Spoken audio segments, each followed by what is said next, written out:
The Rajah's Treasure, H.G. Wells. Between Jehan and Bimapur on the Himalayan slopes, and between the jungles and the higher country, where the pines and deodars are gathered together, ruled the petty Rajah, of whose wonderful treasure I am telling. Very great was the treasure, people said, for the Rajah had prospered all his days. He had found Mindapur a village, and behold, it was a city.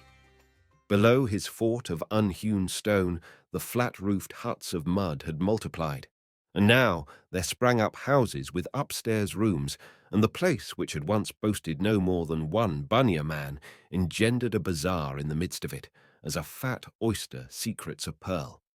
And the holy place up the river prospered, and the road up the passes was made safe. Merchants and fakirs multiplied about the wells. Men came and went. Twice even white men from the plain on missions to the people over beyond the deodars, and the streets of the town were ever denser with poultry and children, and little dogs dyed yellow, and with all the multitudinous rich odours of human increase. As at last, at the crown of his prosperity, this legend of his treasures began. He was a portly, yellow-faced man, with a long black beard, now steadily growing grey, thick lips, and shifty eyes. He was pious, very pious in his daily routine, and swift and unaccountable in his actions. None dared withstand him to his face, even in little things. Gholam Shah, his vizier, was but a servant, a carrier of orders, and Samud Singh, his master of horse, but a driller of soldiers. They were tools, he would tell them outright in his pride of power, staves in his hand that he could break at his will. He was childless. And his cousin, the youth Azim Khan, feared him, and only in the remotest recesses of his heart dared to wish the Rajah would presently die and make a way for the Kions. It would be hard to say when first the rumour spread that the Rajah of Little Mindapur was making a hoard. None knew how it began or where. Perhaps from merchants of whom he had bought. It began long before the days of the safe.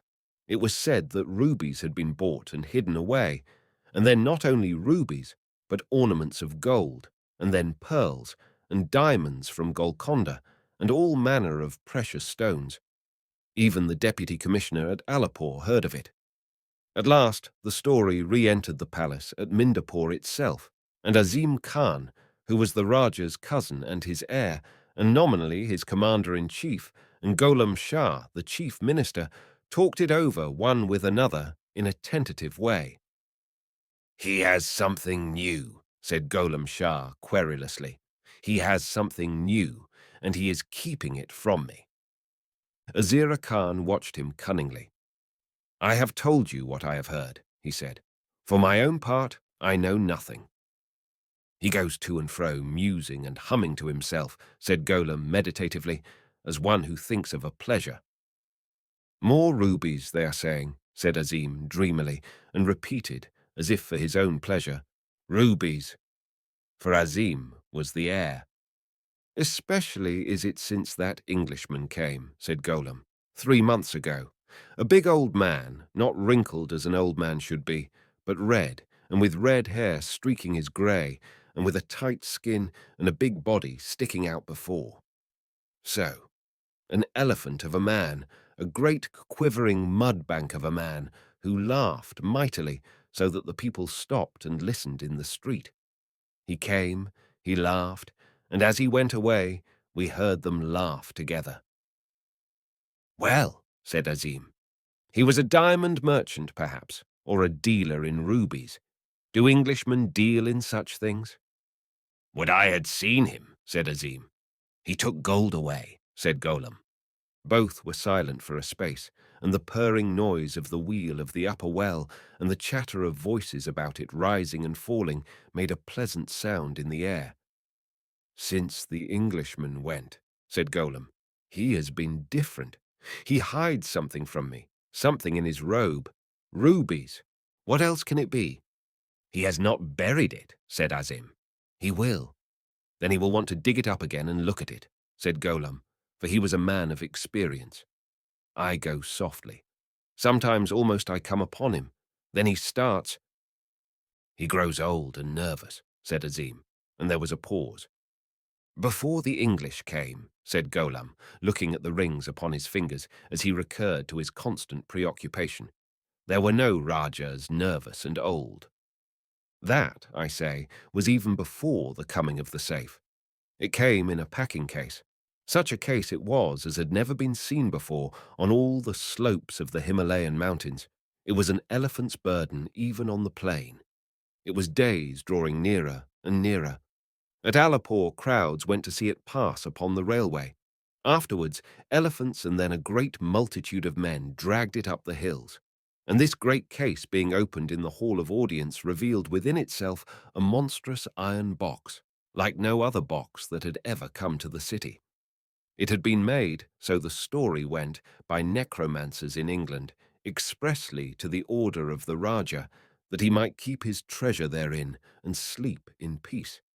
It was so hard that the hardest files powdered upon its corners, and so strong that cannon fired point blank at it would have produced no effect upon it. And it locked with a magic lock.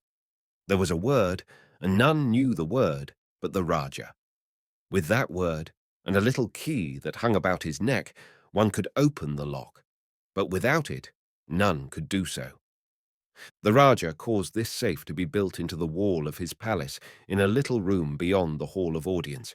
He superintended the building up of it with jealous eyes, and thereafter he would go thither day by day, once at least every day, coming back with brighter eyes. "He goes to count his treasure," said Gholam Shah, standing beside the empty days. And in those days it was that the Rajah began to change. He who had been cunning and subtle became choleric and outspoken. His judgment grew harsh, and a taint that seemed to all about him to be assuredly the taint of avarice crept into his acts. Moreover, which inclined Gholam Shah to hopefulness, he seemed to take a dislike to Azim Khan. Once indeed he made a kind of speech in the hall of audience. Therein he declared many times over in a peculiarly husky voice, husky yet full of conviction, that Azim Khan was not worth a half anna, not worth a half anna to any human soul. In these latter days of the Rajah's decline, moreover, when merchants came, he would go aside with them secretly into the little room and speak low, so that those in the hall of audience, howsoever they strained their ears, could hear nothing of his speech. These things Gholam Shah and Azim Khan and Samud Singh, who had joined their councils, treasured in their hearts. "It is true about the treasure," said Azim. "They talked of it round the well of the travellers.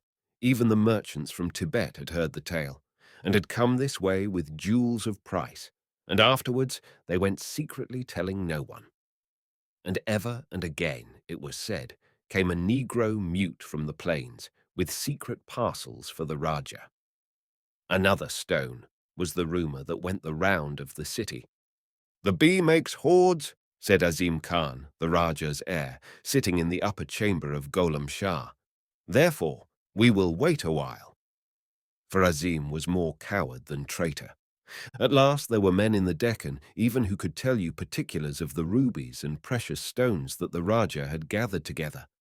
But so circumspect was the Rajah that Azim Khan and Gholam Shah had never even set eyes on the glittering heaps that they knew were accumulating in the safe.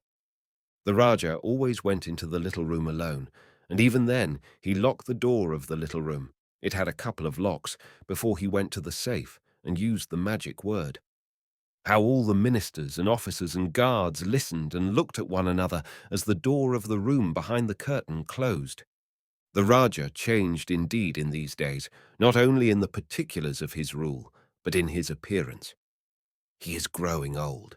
How fast he grows old. The time is almost ripe," whispered Samud Singh. The Rajah's hand became tremulous. His step was now sometimes unsteady, and his memory curiously defective. He would come back out from the treasure room, and his hand would tighten fiercely on the curtain, and he would stumble on the steps of the dais. "His eyesight fails," said Gholam. "See, his turban is askew. He is sleepy even in the forenoon, before the heat of the day. His judgments are those of a child." It was a painful sight to see a man so suddenly old and enfeebled still ruling men. He may go on yet, a score of years, said Gholam Shah. Should a ruler hoard riches, said Sher Ali in the guardroom, and leave his soldiers unpaid? That was the beginning of the end. It was the thought of the treasure won over the soldiers, even as it did the mollahs and the eunuchs. Why had the Rajah not buried it in some unthinkable place, as his father had done before him, and killed the diggers with his hand? He has hoarded, said Samud with a chuckle, for the old Rajah had once pulled his beard, only to pay for his own undoing. And in order to ensure confidence, Gholam Shah went beyond the truth, perhaps, and gave a sketchy account of the treasures to this man and that, even as a casual eyewitness might do. Then, suddenly and swiftly, the palace revolution was accomplished. When the lonely old Rajah was killed, a shot was to be fired from the harem lattice, bugles were to be blown, and the sepoys were to turn out in the square before the palace and fire a volley in the air. The murder was done in the dark, save for a little red lamp that burnt in the corner. Azim knelt on the body and held up the wet beard and cut the throat wide and deep to make sure. It was so easy. Why had he waited so long? And then, with his hands covered with warm blood, he sprang up eagerly. Rajah, at last, and followed Gholam and Samud and the eunuchs down the long, faintly moonlit passage towards the hall of audience. As they did so, the crack of a rifle sounded far away, and after a pause came the first awakening noises of the town. One of the eunuchs had an iron bar, and Samud carried a pistol in his hand. He fired into the locks of the treasure room and wrecked them, and the eunuch smashed the door in. Then they all rushed in together, none standing aside for Azim. It was dark, and the second eunuch went reluctantly to get a torch, in fear lest his fellow murderers should open the safe in his absence. But he need have had no fear. The cardinal event of that night is the triumphant vindication of the advertised merits of Chob's unrivaled safes. The tumult that occurred between the Mindapore sepoys and the people need not concern us. The people loved not the new Rajah. Let that suffice. The conspirators got the key from round the dead Rajah's neck and tried a multitude of the magic words of the English that Samud Singh knew, even such words as Kemup and Gorblimay. In vain. In the morning, the safe in the treasure room remained intact and defiant, the woodwork about it smashed to splinters, and great chunks of stone knocked out of the wall, dents abundantly scattered over its impregnable door, and a dust of files below, and the shifty Gholam had to explain the matter to the soldiers and mollahs as best he could.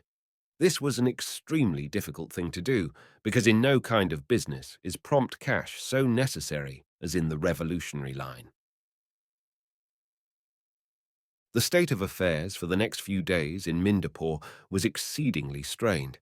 One fact stands out prominently, that Azim Khan was hopelessly feeble. The soldiers would not at first believe in the exemplary integrity of the safe, and a deputation insisted in the most occidental manner in verifying the new Rajah's statements. Moreover, the populace clamoured, and then by a naked man running came the alarming intelligence that the new deputy commissioner at Alipore was coming headlong, and with soldiers to verify the account of the revolution Gholam Shah and Samud Singh had sent him in the name of Azim. The new deputy commissioner was a raw young man, partly obscured by a pith helmet and chock full of zeal and the desire for distinction, and he had heard of the treasure. He was going, he said, to sift the matter thoroughly. On the arrival of this distressing intelligence, there was a hasty and informal council of state, at which Azim was not present. A counter-revolution was arranged, and all that Azim ever learnt of it was the sound of a footfall behind him and the cold touch of a pistol barrel on the neck.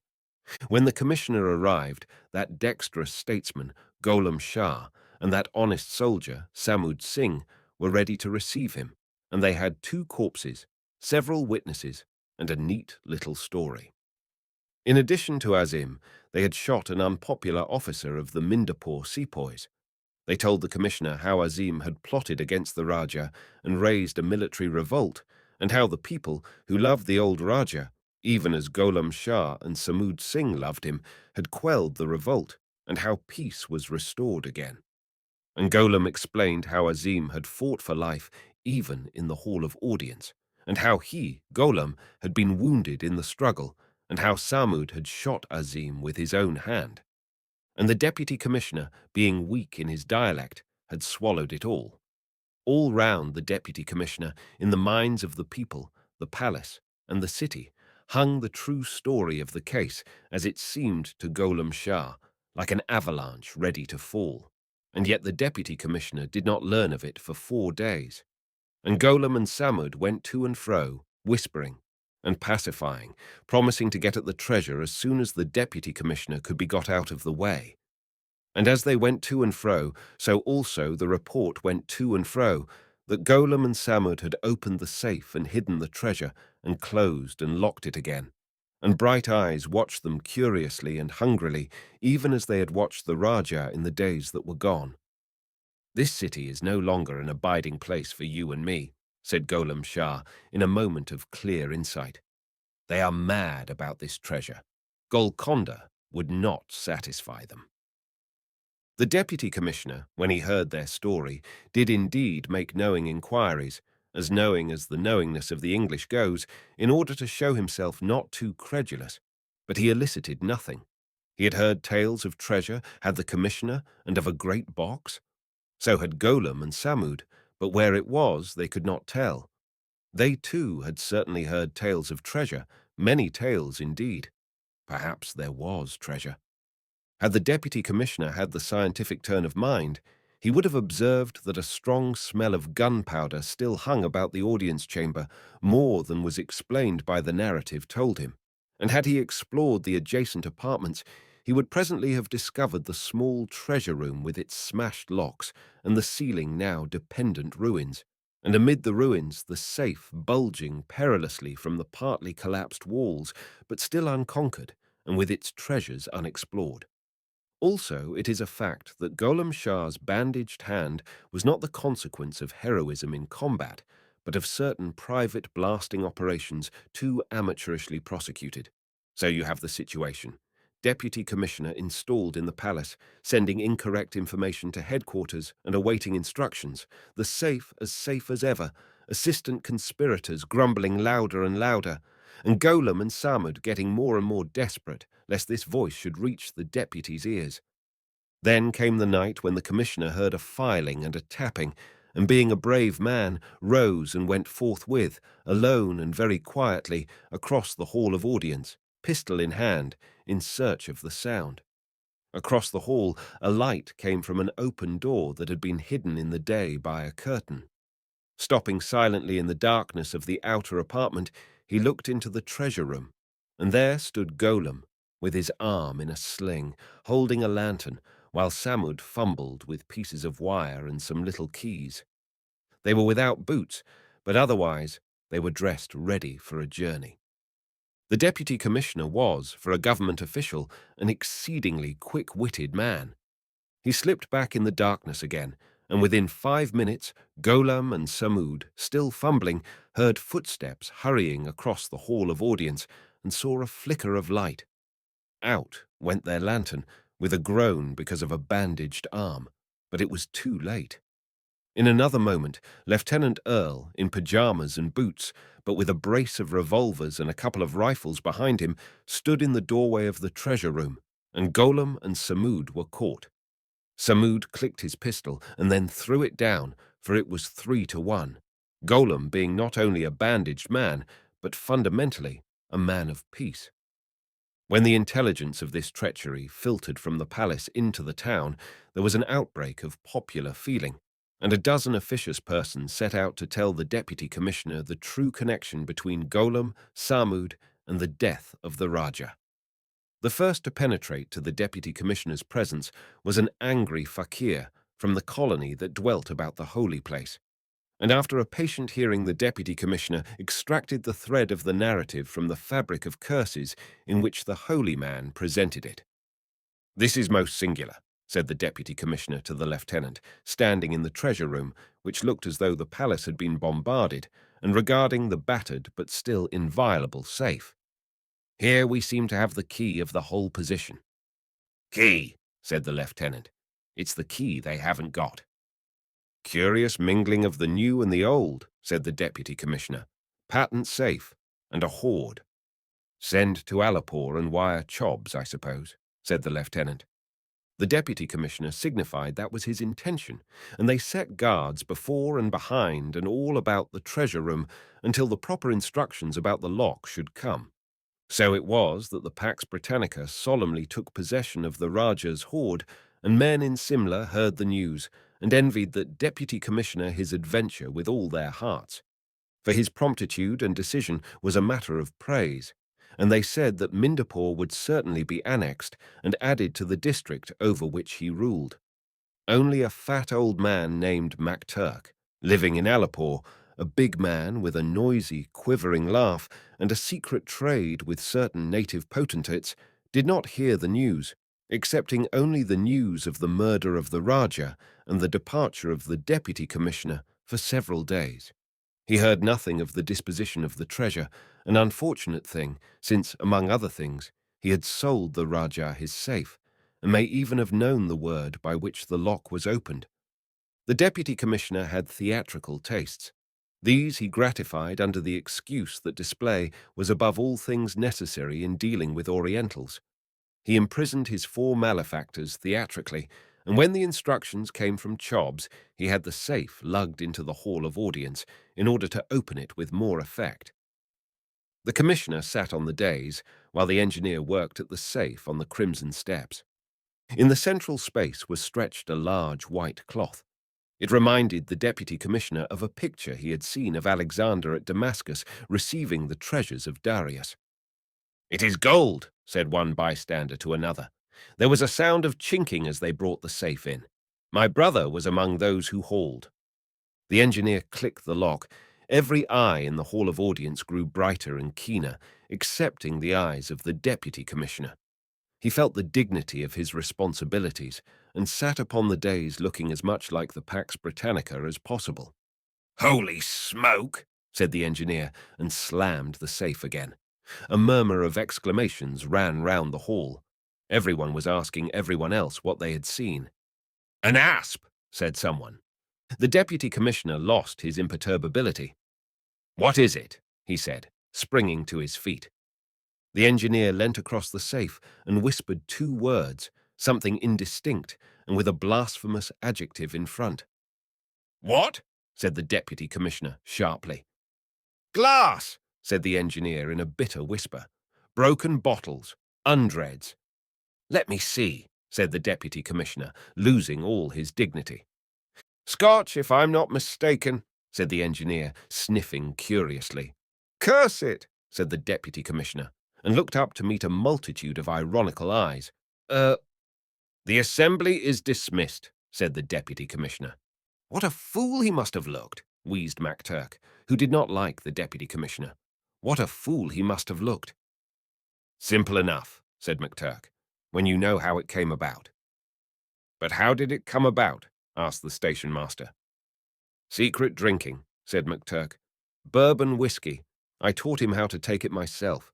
But he didn't dare let on that he was doing it, poor old chap. Mindapore's one of the most fanatically Mahometan states in the hills, you see. And he always was a secretive kind of chap, and given to doing things by himself. So he got that safe to hide it in, and keep the bottles. Broke 'em up to pack, I suppose, when it got too full. Lord, I might have known. When people spoke of his treasure, I never thought of putting that and the safe and the bourbon together. But how plain it is. And what a sell for Parkinson. Pounded glass. The accumulation of years, Lord. I'd have given a couple of stone off my weight to see him open that safe.